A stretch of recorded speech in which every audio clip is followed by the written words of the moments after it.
Ada beberapa alasan mengapa alat musik ini kurang dikenal. Pertama, memainkan alat musik ini cukup rumit. Kedua, di beberapa sumber informasi ada yang mengungkapkan bahwa alat musik ini hanya boleh dimainkan berdasarkan garis keturunan keluarga.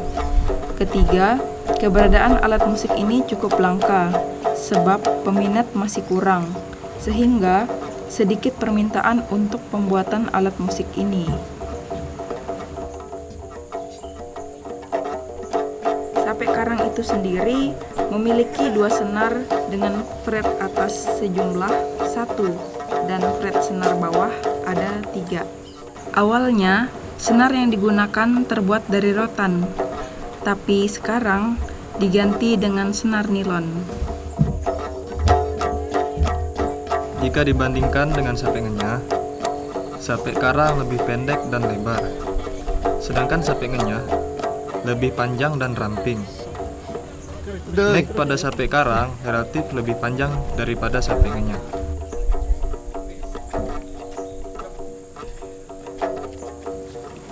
Di balik kesederhanaan bentuknya, sape karang memiliki variasi komposisi. Ada sekitar 30-an judul musik yang menggunakan sape karang dan biasanya difungsikan dalam mengiringi tarian. Contohnya tarian dusang dan tarian talang mayak. Untuk tariannya sendiri memiliki fungsi berbeda-beda. Talang mayak misalnya, pada awalnya ditujukan untuk ritual pengobatan, sedangkan tari dusang bisa bersifat hiburan dengan unsur cerita di baliknya. Tarian dusang terinspirasi dari gerak-gerik ikan dusang yang hidup di hulu sungai. Ikan dusang dikenal sebagai ikan yang kaya karena ada emas di sisiknya yang membuat ikan lain harus mudik untuk merebut emas itu. Dari situlah ikan dusang memiliki gerakan tubuh yang selalu waspada menjaga apa yang dimilikinya.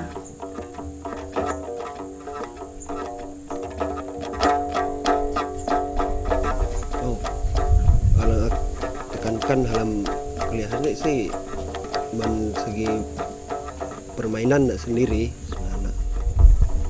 Tapi nak termasuk sape yang jarang tak hina nanti.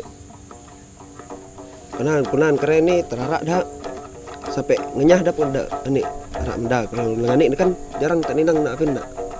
Ya nak kena nak langka senan. Untuk batasan heti jate sih pah kunan. Pah tan kunan ni lepah tak pekalen. Cuma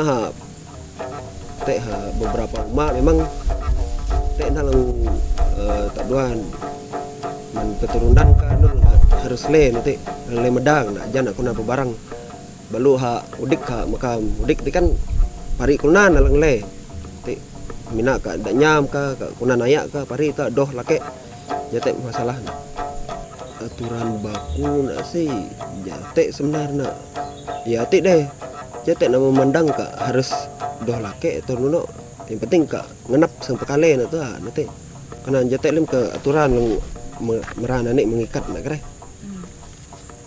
Menurut saya sendiri sebagai penari itu harapan saya ke depannya saya pingin tarian karang ini tuh dikenal sama masyarakat khususnya Indonesia, baik itu mau suku Dayak Bahau atau Dayak lain juga bisa ataupun Dayak ataupun selain Dayak kayak gitu karena tari ini dia memang tidak mudah dan tidak gampang tetapi memiliki kesulitan tersendiri kayak gitu dan juga menarik untuk ditarikan karena dia tariannya itu bergantian kayak gitu jadi iramanya itu bisa bergantian irama kakinya kayak gitu kreasinya dan juga kedepannya untuk anak-anak muda itu untuk selalu mengetahui kayak gitu tarian-tarian pedalaman khususnya ya orang Dayak gitu ya Dayak Bahau untuk tarian ini jangan sampai tarian sendiri itu kayak ini tarian apa kayak gitu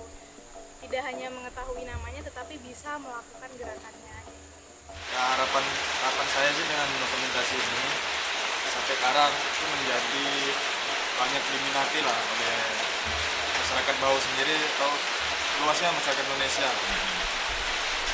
Sebab alat musik ini sendiri keunikannya yang tidak ditemui pada alat musik sejenis.